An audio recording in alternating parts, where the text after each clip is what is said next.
let's take a look at what the last question was in the press conference. Last week, it surfaced through court documents that a former AHS board member was surveyed, photographed, and harassed. He, of course, is a witness in support of former AHS CEO Athana Mentzelopoulos in the lawsuit over healthcare procurement contracts. You'll also recall that my colleague was photographed and harassed last year for her reporting on this. Does it concern you that people involved in this case are being intimidated and harassed? Well, I know nothing about it, so that'll be a question, I suppose, for the courts. Do you have anything to say about harassment? It's before the courts, so I would rather not comment on it until it gets resolved. Yeah, it's a live, active court case, and so I tend not to comment on those. The question was, do you condemn the harassment? And Danielle Smith responded with, no, I don't know anything about that, and it's an active court case, so I won't comment on it. It should be pretty easy to say, if harassment occurred, I absolutely condemn it. You put that little if word in front, and all of a sudden everything's safe. And you get to claim the moral high ground because you said that people shouldn't be harassed. But this is where we get into it. And first, we have to start by maybe calling a little bit of bullshit on Danny's claim that she didn't know anything about it. And in order to do that, we've got to go back to November 19th. Mr. Speaker, the Deputy Minister of Health said that his minister was, quote, freaked out about the allegations. If the minister was so freaked out, he should have called the RCMP, called the Auditor General, called anyone. And the same deputy said on the record, quote, I definitely know that Marshall was involved on that side, end quote. That's the Premier's former Chief of Staff directly implicated in the procurement of recovery centres. Why has this government refused to tell Albertans which recovery centre contracts benefited their buddy from the corrupt care scandal?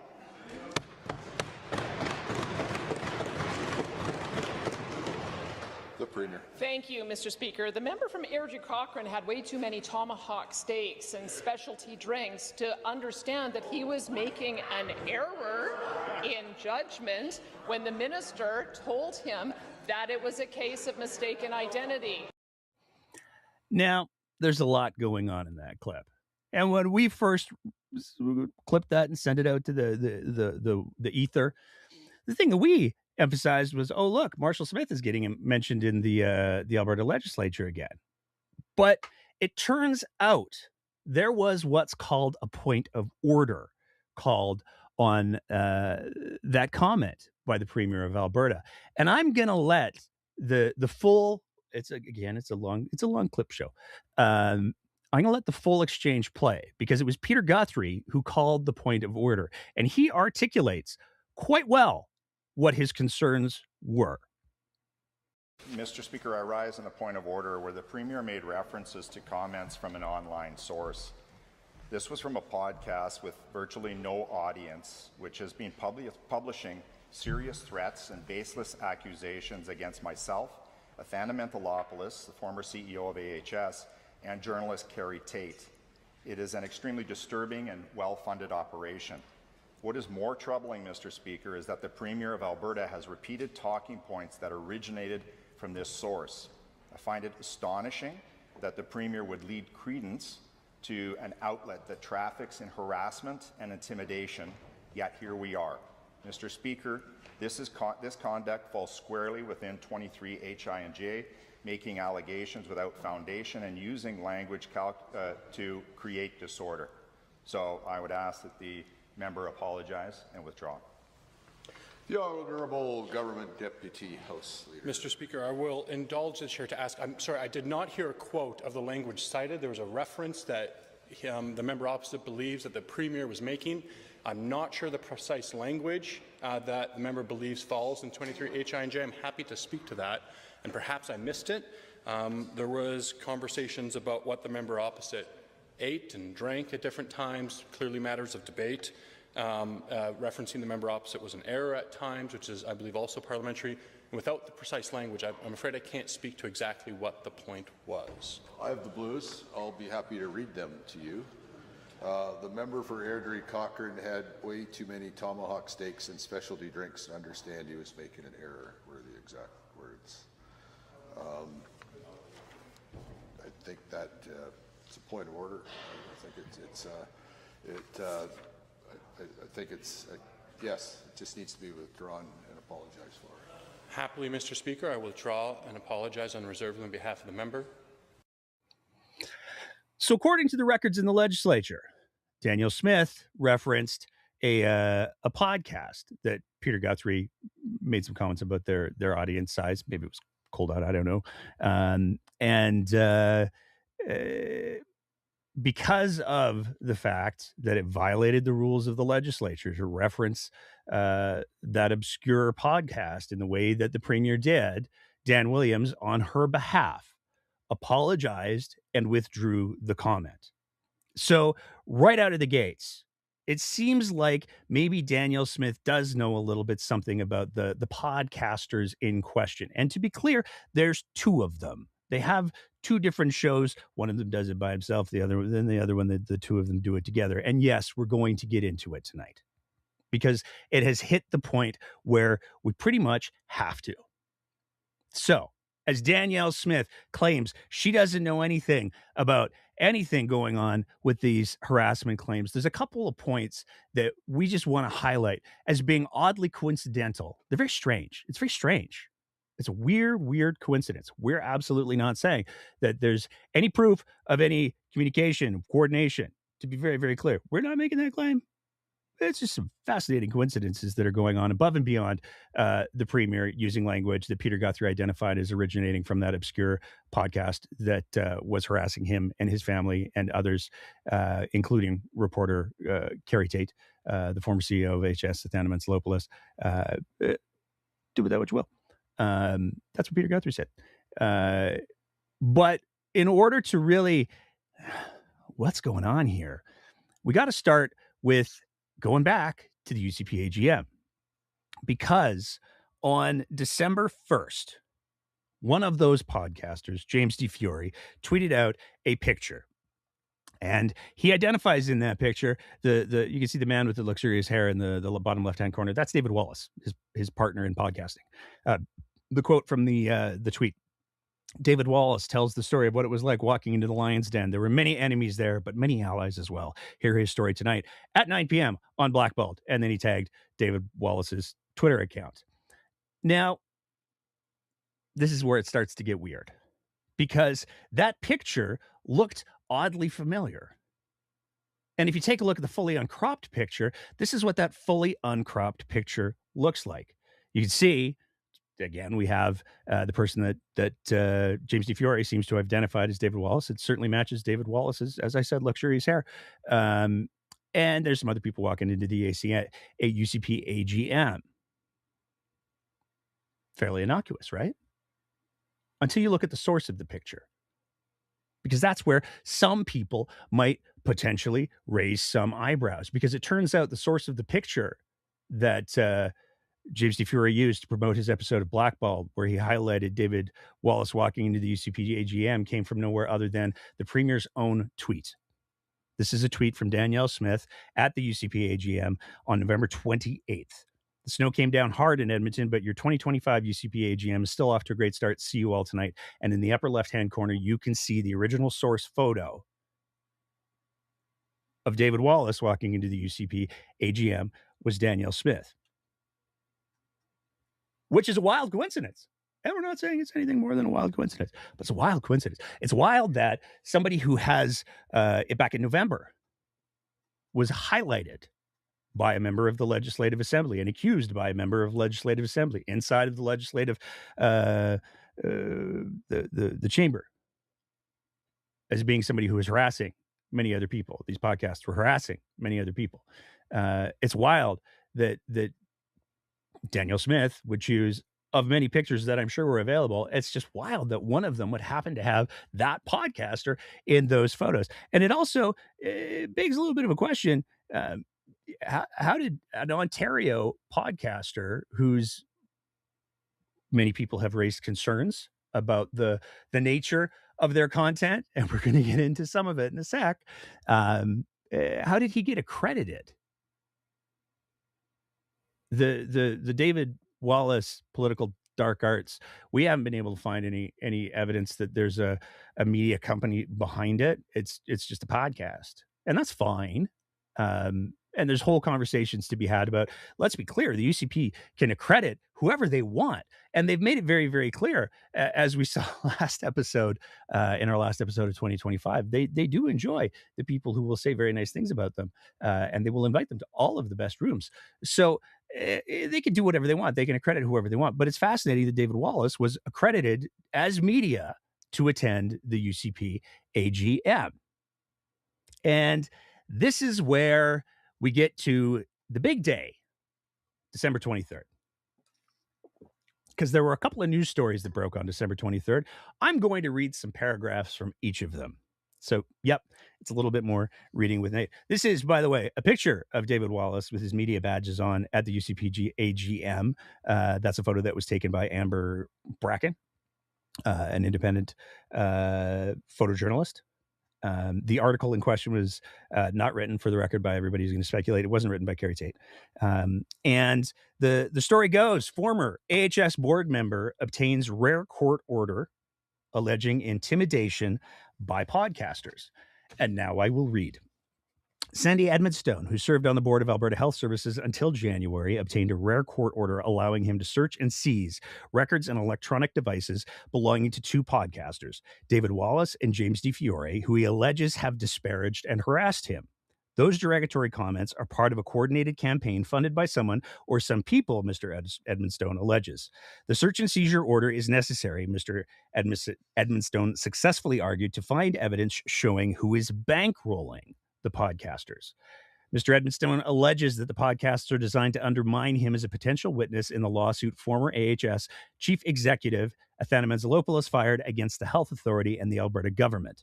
In the court filings, Mr. Edmondstone said that someone followed him and took photos of him on June 13th and distributed those photos over text messaging. The sender threatened to share the photos with Mr. Edmondstone's wife in an attempt to cause personal strife and acrimony, he alleges. The phone number that sent those pictures was associated with a now defunct X account called the Broke Down AB, which editorial inserting here. Some of you may remember from the summer, there was a Twitter account that popped up called the Broke Down AB. You see the clever wordplay that they're doing there and how they used all of the graphics from this show. They released a bunch of pictures of Carrie Tate. And there were a lot of articles that were written at the time about stalking of journalists and how that's probably not okay. Anyways, the phone number that sent those pictures was associated with a now defunct X account called @TheBrokedownAB, Mr. Edmondstone alleges. The same anonymous account had threatened in July to expose Ms. Tate's sources and posted photos of her while she was secretly followed last summer. In addition to authorizing Mr. Edmondstone's bid to seize records, Justice Michael Lema, Lema, of the Court of King's Bench of Alberta also ordered Mr. Wallace and DeFiore to appear before him for potential contempt of court. It's a very big deal. But that's not the only story that was written. There's some other details that can be gleaned, perhaps, out of another story that came compliments of Matthew Black with Post Media. The headline, former AHS board member claims podcasters paid to smear him ahead of Mantzalopoulos' testimony. I read now from that story. And this is a quote from the lawyer. It starts with a quote from the lawyer for Mr. Edmondstone, Jordan Bierkos. Fundamentally, we say this is an attack on the court's process if witnesses cannot expect to participate in the justice system without fear of harassment and reprisal, end quote. The November hearing was conducted over parts of 2 days on an ex parte basis, meaning lawyers for Mantzalopoulos and the government, as well as Wallace and DeFiore themselves, were unaware of the proceedings. Again, quote, I'm satisfied there's enough evidence here to convince me that there's at least a prima facie case that of these gentlemen, at least Mr. Wallace, being in the hire of somebody who's involved in this litigation, end quote, just as Michael Lema said last month in authorizing the order. Bierkos also presented the court with text messages forwarded to Edmondstone by an individual described in the court as an associate and former Alberta Attorney General. To be clear, and again, editorializing here, that person is not identified in any of the stories, and it's a safe bet. It's probably not the person you're thinking it is. The text suggested that Edmonstone had been surveilled and accused him of having an affair. This is your friend Sandy, one of the messages read, including an image of Edmonstone. If my husband was doing this while I had a baby at home, I'd want to know. When I find his wife's number, she will get these, end quote. In an October 13th video, Wallace discussed the supposed affair in more detail and said the revelations were, quote, just step one. I've got a lot more coming for you, end quote. Bierko said Edmonstone denies any infidelity and also noted that he was unmarried, and though he is a parent, his child is not an infant. Bierko pointed to some of the video comments and surveillance to support his argument that the two had been contracted to target Edmonstone. Quote, the conclusion we drew from all of this was there was a group of vendors implicated in the underlying allegations who have now hired a political fixer to engage in a campaign of harassment, bullying, intimidation, and attempts to discredit a known witness in these proceedings, all outside the context of the legal action. Lima indicated in an email through his assistant that the Anton Pillar order was served on December 16 at premises in Coldwater, Ontario and Killaloe, Ontario, which were to be searched by independent solicitors acting on behalf of the court. Both of those stories came out on December 23rd, right before the holiday season. So the breakdown obviously has some overlap here. We've got a little bit of a history that we should probably address once again, just to clear the air, as it were. So who and what are we talking about? Well, these two guys predominantly are the two gentlemen who are named in both of these stories and in the order. Now, to be clear, the claims are kind of tested, I guess, in a court of law, because the judge issued the order and ordered the search and seizure of all the electronics and the databases and everything like that. But the final stuff hasn't happened yet. So please bear that in mind as we go through this. We're not making any assertions as to anyone's guilt or innocence. But there is a little bit of an overlap with the breakdown and the saga, aside from the whole. It's very, very clever when people, the breakdown's having a breakdown. Like, do better is all I'm saying. Whoever created that account, not saying who did. Let's start with Mr. Wallace. So for anybody who doesn't know, aside from having fantastic hair, who is David Wallace? David Wallace is a self-described political fixer, and he calls himself a master of the political dark arts. That's the name of his podcast. He's also been implicated in a number of fairly high-profile scandals in Alberta, despite only having technically operated in Alberta for a few years. His main base of operations, from what we understand, is not Alberta. He moved out east quite some time ago after moving here for a short period. But he's been implicated as a figure in a number of scandals, including an alleged plot to entrap Naheed Nenshi when he was mayor, and a further alleged plot to obtain phone records of a journalist who had written a story about a former justice minister allegedly violating COVID restrictions for his wedding. That was a mouthful. Let's go through it again. So the story goes that he was hired, allegedly, to obtain phone records on behalf of a former justice minister,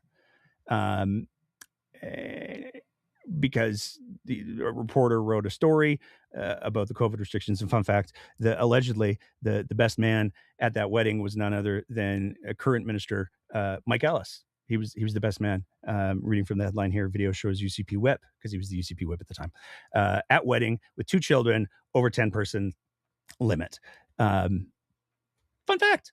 Anyways, according to the media reporting at the time, David Wallace claimed that he'd been hired by Dennis to obtain the phone records of that journalist. We're talking about former Justice Minister Jonathan Dennis, who the breakdown has a long history with as well. Not happy about. We're not going to get into that tonight. Which brings us, all of this brings us to how his path first crossed with the breakdown, because this was a pretty big story. This this political fixer or intrigue, palace intrigue, this political fixer turns over a new leaf, allegedly, and decides to tell his side of the story. And so we wanted to explore that. And an interview was arranged, and an interview did happen. We will play a clip from that interview now. What did that process look like? Well, the process was really pretty straightforward. Mr. Dennis asked flat out, the only way to solve this case would be to hack the reporter's phone logs. I reiterated to him that it was highly illegal. He said that this was not going to be for public consumption. So at the time I was looking for Mr. Mraiche for the Plymouth Brethren. That was the job that was brought to me by Alan Hallman and Gerald Chapor. During the course of finding Mr. Mraiche, one of the senior members of the Plymouth Brethren Church in British Columbia, Brad Mitchell from Klondike Lubricants, he had told me that he had access into several Canadian databases and that they had people inside the carriers. So if there were any numbers I needed run, that he would run them. I put Mr. Dennis's numbers over to Mr. Mitchell, who ran those numbers. I never opened them up. I didn't want to look at them. Again, I told him that they were legally obtained, and I arranged for him to get the numbers through that source. But basically, these guys already have their comms wired. They have people inside of all the major carriers in Canada. I'm just going to let Mr. Dennis's version of events speak for itself. Where it got to be a problem for the breakdown, though, was Mr. Dennis did not like, there's a whole thing around that. You can Google it yourself because I'm not getting into that legally dubious territory tonight. But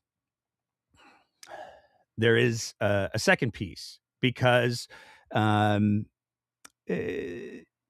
Wallace went through some hardship, allegedly, after that time period. He had some problems where he was hard for money. He ended up leaving Alberta.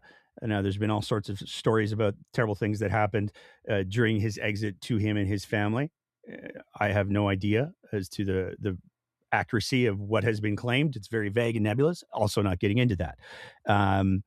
And he kind of bounced around for a little while on social media, did some commentary, and for quite a while, actually, the breakdown enjoyed a fairly friendly relationship with Mr. Wallace. And I want to be very, very clear. I gave him the full benefit of the doubt. I love a good redemption story. I love a good redemption arc. And so the idea that somebody would be involved with the darkest parts of the political underworld, as it were, not saying that about Dennis, but just Mr. Wallace's his own stories about the things that he's done.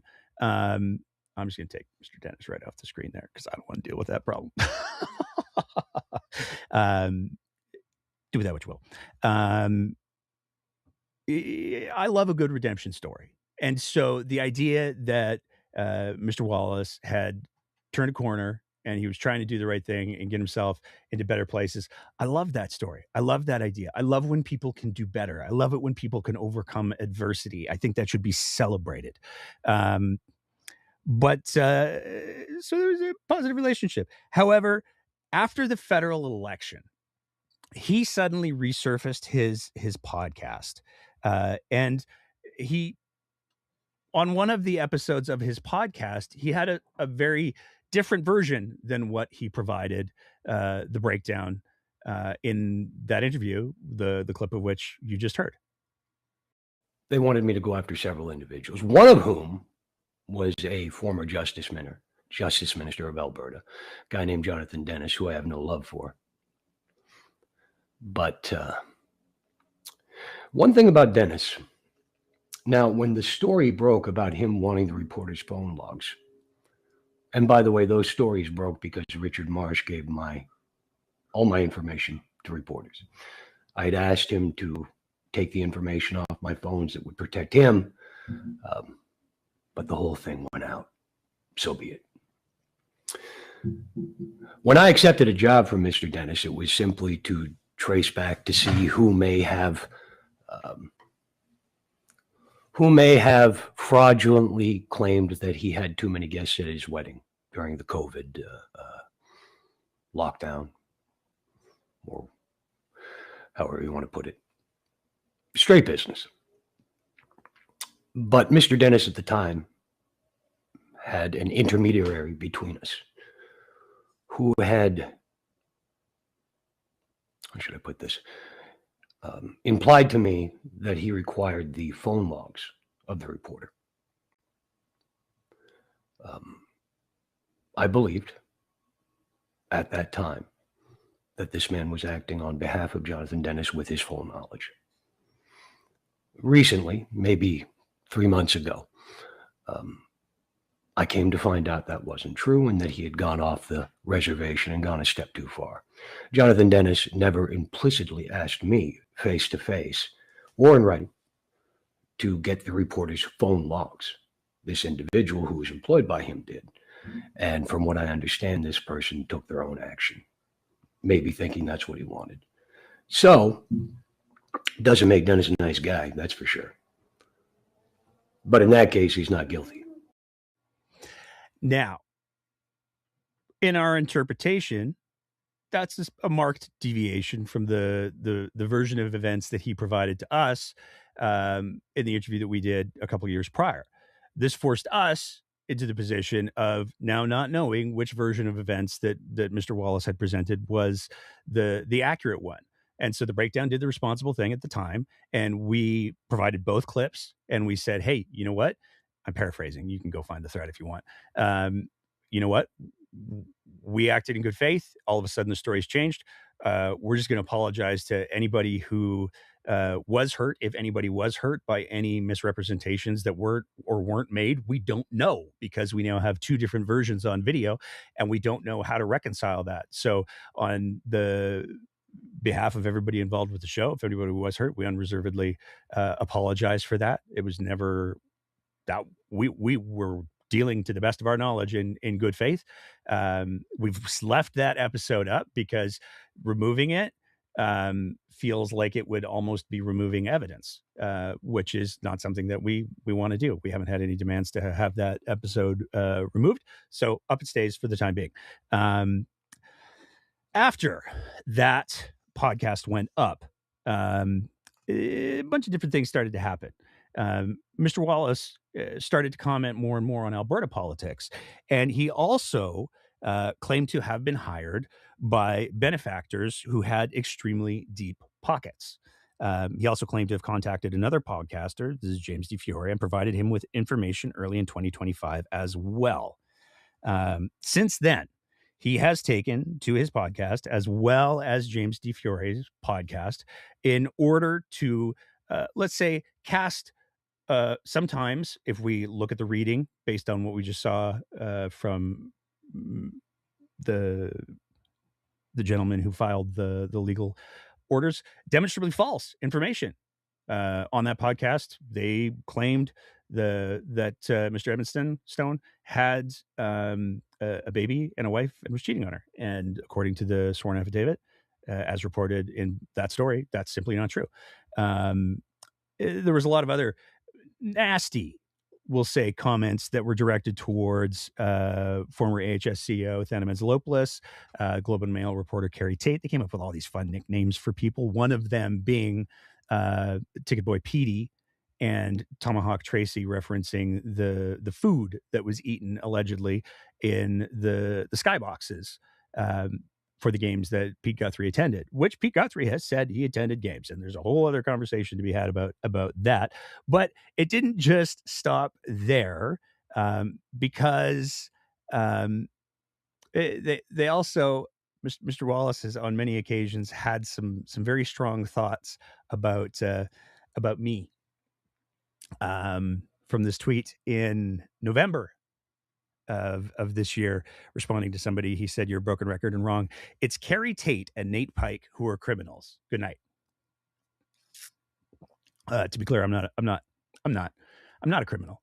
That is a false statement. That I have no criminal record. I am not committing any crimes that I'm aware of. That is a demonstrably false statement. So do with that what you will, because a lot of the episodes have since been removed. Some of the episodes have since been removed. Fascinatingly, most of the ones that remain up are the ones that do a very, very good job of denigrating me, and that's okay. And we're going to talk about why I don't care so much about that right now, because now we have to talk about James DeFiore. Now, this is where things start to get uncomfortable. He and Wallace put up multiple episodes that made a number of claims that were completely without any basis as to why I and the Breakdown originally pursued the procurement scandal that we were the first to break the story in 2023. We were the first to do all of the little yarn things that I'm getting sued $6 million for. And they've speculated, I'll say, a great deal as to my motives. And this is not accurate. Anybody who follows the show, anybody who knows me, knows that it has nothing to do with my love for my former employer, Alberta Health Services. A little bit of cleverness going on there. It has to do with I have values, and I have a podcast, and those two things mean that every once in a while we run into something that I have to call bullshit on, because otherwise it would be a failure of my own principles. So that's what that is. It's really, that's all. That's it. But the aspersions and the conjecture and the speculation as to what my motives were got me quite, I was concerned. I didn't know what was going on, because at this point, when it all started up, I was still looking at Mr. Wallace as somebody that I thought had taken, again, that redemption arc. So it was very, very strange to me. And I received a couple of text messages from Mr. Wallace that were confusing, I'll say. We can leave it at that for now. But in particularly with Mr. DeFiore, and again, full disclosure, there was a brief period of time where I was affiliated with an organization called Crier Media. It was run by somebody that I do not affiliate with anymore, because I did not like how they did business, because I don't do this for the business. And Mr. DeFiore was part of that network with the Crier Media Network. And do that which will. Our paths crossed, not in any substantive way. I was a guest on one of his episodes where I bailed fairly quickly because it became apparent that his whole goal was just to eat as many edibles as he could on the air, and that's just not my jam. I'm too old for that. But with his commentary becoming increasingly erratic, and in no way based in the reality, and increasingly speculating on my motivations, in July of 2025, I made the decision to make public a document that was publicly posted on CanLII, which, for anybody who isn't familiar, it's an online database of legal decisions. This document was a decision by the Ontario Review Board from May of 2025. It detailed how, on February 26, 2025, James DeFiore was found not guilty on account of mental disorder for criminal harassment and failure to comply. And what he failed to comply with was contacting somebody that he was not supposed to be contacting.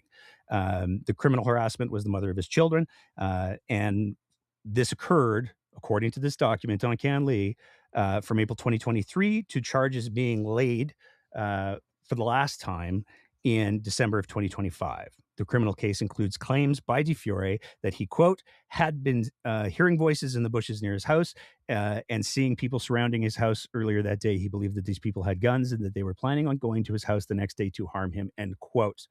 He also claimed to have contacted CSIS and the FBI and advised his ex-partner that, quote, a CSIS team would be coming to remove them so that the children would be safe, end quote. The rest of the document details a very troubled history with crime, drugs, and inability to hold down jobs or finish educational programs. It also details how in 2023 he required an admission to hospital for auditory hallucinations, and that this admission actually preceded the events for which he ended up being charged, which is to say that it happened before them. Even at the hearing, he was claiming that he had been hired by a U.S. firm to work in AI and was paid exclusively in cash, and had to travel across the border regularly for this job, but the board could find no evidence supporting those claims. As per the document, the hospital that assessed Mr. DeFiore said that the hospital submits that Mr. DiFiore poses a significant threat to the safety of the public and that a detention order with community living in approved accommodation, reporting no less than once every 4 weeks, and conditions to abstain from substances and commit to random testing, and that there be contact with the victim only with her written revocable consent or pursuant to a family court order is the necessary and appropriate disposition to manage the risk at this time. The hospital also endorses including travel passes to the U.S. only with the week prior approval of the hospital and an itinerary presented 1 week before travel. The Attorney General, so this is because the court case he was found not guilty by reason of the mental health issues that he was experiencing. The Attorney General weighed in on the recommendations from the hospital. Counsel for the Attorney General, Ms. Dufort, indicated her support of the hospital recommendation and the terms and conditions of the detention order, with some added recommendations for the conditions relating to contact with the victim. Perhaps most notably, the counsel for Mr. DiFiore, so this is Mr. DiFiore's own lawyer, Mr. Musterman, also indicated Miss Musterman also indicated her support of the hospital recommendation and suggestions of Ms. Dufort in relation to contact with the victim. So, to be clear, he was assessed by a hospital. The hospital determined that there were safety concerns for the public. They made some recommendations. The Attorney General or counsel for the Attorney General agreed with those recommendations, and Mr. DiFiore's own lawyer also agreed with those recommendations based on the document that we've got from the CanLII website, which at later dates Mr. DiFiore has confirmed is an authentic document. Ultimately, the review board expressed that if Mr. DiFiore engaged with treatment, he stood an excellent chance of recovery, but also noted that he had not at that time engaged in meaningful efforts to engage with treatment. And as such, the board ruled. Having considered all of the evidence tendered at the hearing and the joint submissions of the parties on this issue, the board finds that Mr. DiFiore poses a significant threat to the safety of the public as defined in section 672.5401 of the Criminal Code of Canada, and as further defined by the Supreme Court of Canada in Winco v. British Columbia. Mr. DiFiore has a likely diagnosis of schizophrenia, and the extent to which his abuse of substances contributed to his psychosis remains unclear at this time and requires further investigation. While he was experiencing psychosis, Mr. DiFiore repeatedly harassed his ex-spouse, causing her obvious extreme psychological harm and fear for her safety. Her victim impact statement leaves no doubt as to the extent of the harm caused to her. Mr. DiFiore has yet to truly engage in rehabilitative treatment, given that he has not yet had any opportunity to work with members of his treatment team, including his psychiatrist, whom he has only met once for the purposes of preparation of the risk assessment. This hearing was held on April 22nd, 2025. The ruling that I just read from was issued on May 2nd, 2025. James DiFiore's first episode suggesting a grand media conspiracy behind the coverage of MH Care procurement scandals was on June 15th, 2025, only slightly more than a month after that ruling was issued. In that episode, he cast aspersions on the reporting of Carrie Tate and myself by name and claimed that he had been investigating ostensibly with David Wallace for approximately a month and a half. There's a video clip of that episode where he says that he had been given materials by David Wallace a month and a half prior. Now, again, we haven't seen those materials. I can't speak to the accuracy of the timelines that Mr. DiFiore spoke to in his episode, but we do have that video. Reasonable people could interpret this as suggesting that David Wallace approached James DiFiore at a time when significant stress was going on in his life and when the Ontario Review Board determined him to be a threat to public safety. Since the breakdown has made this public, Mr. DiFiore has been extremely dedicated to attacking me personally and quite literally claiming that I am the biggest enemy to mental health in circulation. He has also launched a complaint against my employer, complaint against me to my employer, who has nothing to do with any of this. And he has also launched a complaint against my governing body, one of my professional bodies. Both have been dismissed, and rightfully so. I want to be clear. I am deeply saddened by Mr. DeFiore's role in this whole fiasco. And I'm saddened that his role has now led him to be the subject of a rare order searching and seizing his electronics. That he now has to appear before a judge to convince the judge that he didn't, to convince the judge, and quoting, that he didn't interfere with the administration of justice by deterring, harassing, molesting, or influencing a prospective witness. That's as per the Globe and Mail article. I also want to be clear about something else. Supporting mental health includes supporting accountability.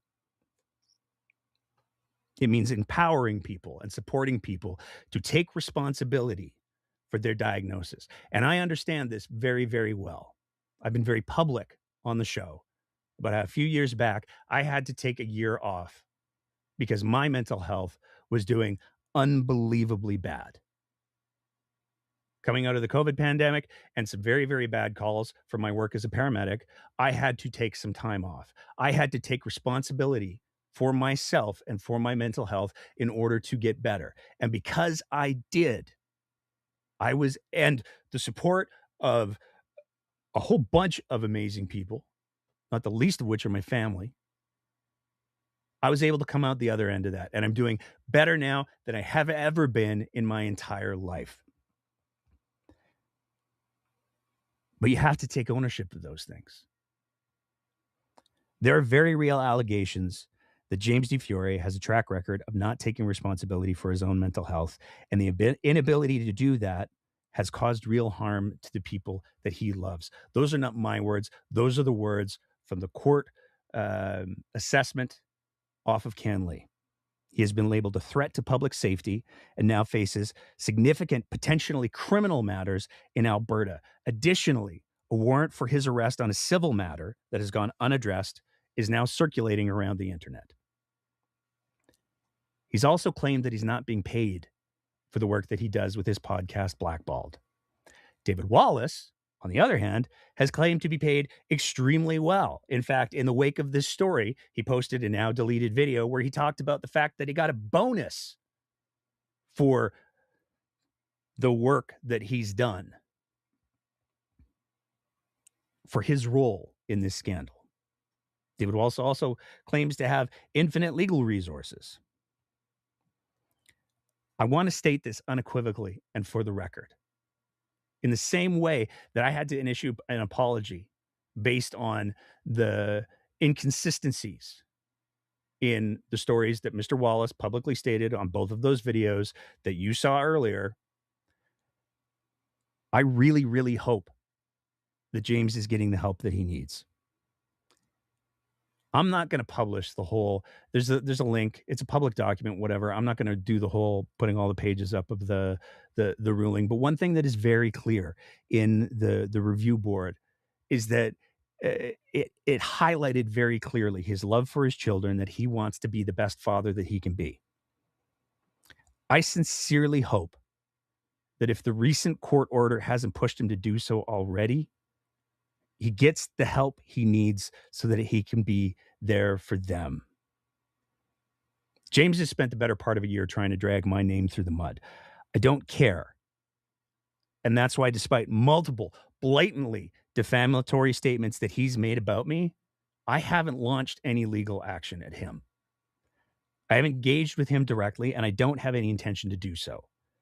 And I'll again issue the request that I made in July of this year. Please be very careful how you engage with him. And for the love of God, do not harass this man. There's no value in saying mean things to him.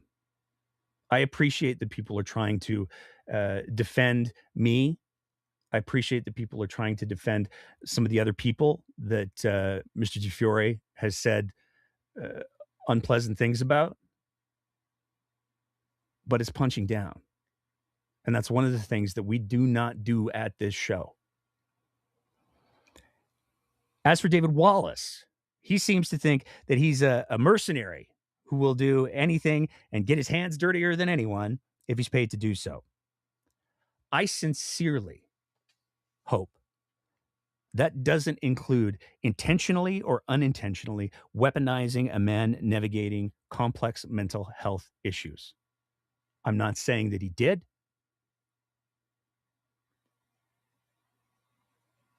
But I have very reasonable personal concerns, I believe, that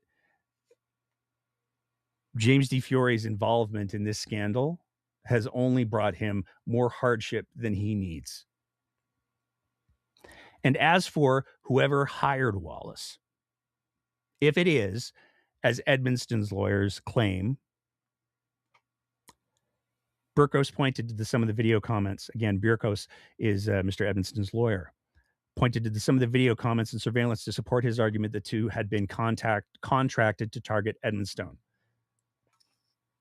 The conclusion we drew from all of this is a quote, the conclusion we drew from all of this is there is a group of vendors implicated in the underlying allegations who have now hired a political fixer to engage in a campaign of harassment, bullying, intimidation, and attempts to discredit a known witness in these proceedings, all outside of the context of legal action. If there's any truth to that claim by Sandy Edmonston's lawyer, it is not unreasonable to be concerned about all of the other people that David Wallace and James D. Fiore have spent the better part of a year publicly denigrating.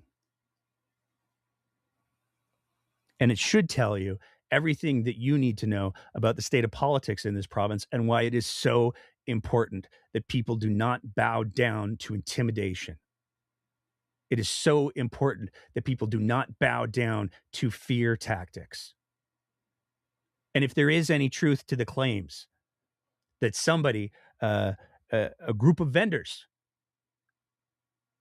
end quote, would hire somebody to target people who reportedly are trying to do the right thing with vitriol and, quite frankly, in some of those episodes, straight up emotional abuse, it's so critically important that we don't back down. It's so critically important that we don't back down from those kinds of tactics. It's so critically important that we stand up and we support the people who are being targeted. And this has been a hell of a tightrope for me personally to try to walk. Because on one hand, I see the way that James D. Fiore is speaking about me.